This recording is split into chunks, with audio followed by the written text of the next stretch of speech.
Hi, so I like to put this video out regarding how to effectively listen to someone. Now, I don't know if you're like, you're similar to myself and you see on the news, encouraging people to talk about their mental health issues. But I've yet to see anyone actually sort of tell people, what is the best approach then to actually listen to someone who has mental health issues. Now, I'm not a health professional myself, these are just purely my thoughts, but I'd like to share them with you, and then obviously you can draw your own conclusions.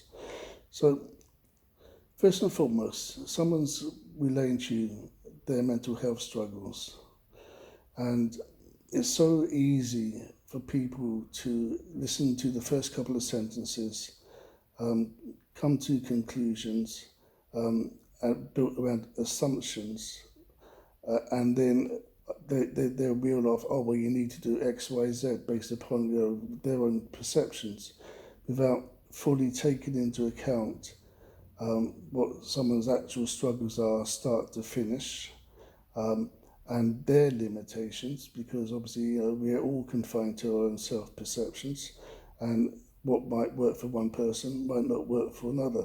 So we need to understand people's boundaries, people's limitations, people's skill sets, before we can even start really to sort of say, no, you need to do this or you need to do that. And the beauty of it is, in many a time, it's just a question of somebody wants to offload their struggles onto someone, just someone to listen, somebody to understand, someone to sympathize and have compassion and understanding. You know, in many a situation, that in itself could be enough.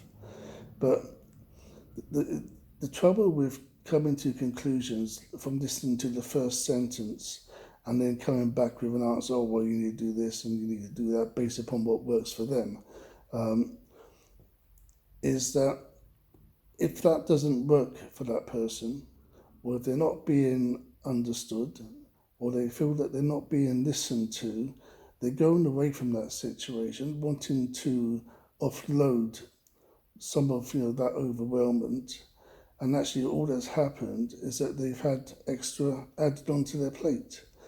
So what is that doing to that person's mental well-being? And they're there, they're encouraged to talk about their mental health issues, and there they are. They're doing their best to offload some of that overwhelmment in the hope that someone will listen and understand, only to be given advised in with some kind of expectation attached to that. Oh, well, you've fed me your struggles. Now, I'm giving you the answers, and then there's an expectation then that you'll do what they say. And the thing is, perhaps then this is also needs to be addressed as well, in how we actually approach uh, talking about things.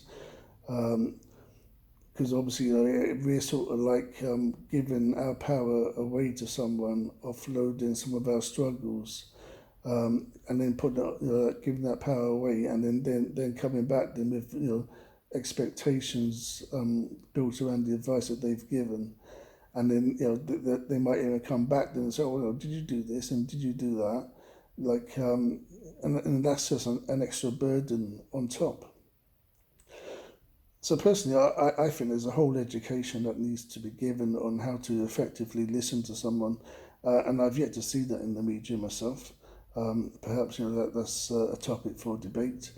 Um, but yeah, I thought I'd mention that, and then perhaps maybe the one answer then would actually be to think to ourselves, okay, who is it that we can actually confide to, who is actually going to listen, start to finish, try and understand us, understand what we're going through, understand our perceptions of how we can handle it, and then actually put that across to someone who might be able to sort of show us a different approach, and one that actually works, and an approach which has no strings attached to it. In other words, they're given like suggestions, no strings attached, and leaving yourself to actually draw your own conclusions, make your own mind up, and decide what works best for you.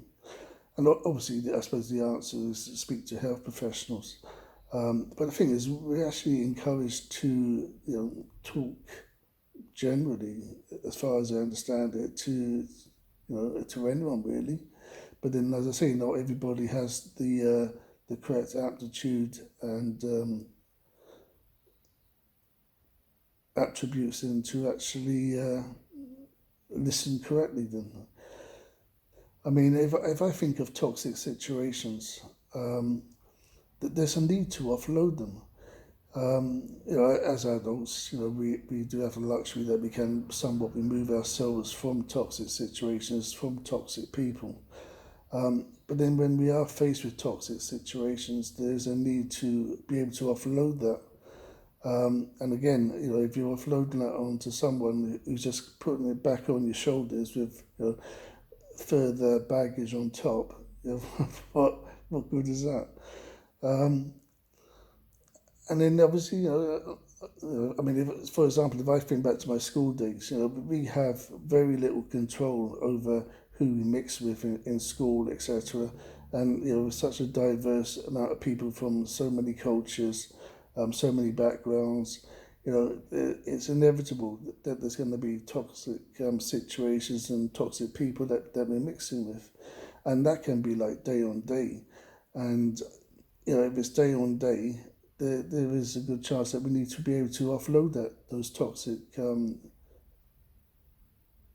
situations that we faced daily. And again, if all that we're getting is extra baggage on top, then that's just a downward spiral.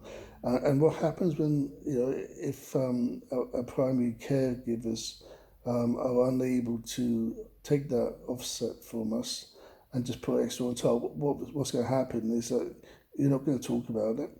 You're going to somewhat isolate yourself, and then you become trapped in your thoughts, not able to talk to anyone about it, a potential downward spiral, and then negative self-talk on top. And that can take people to some really dark places.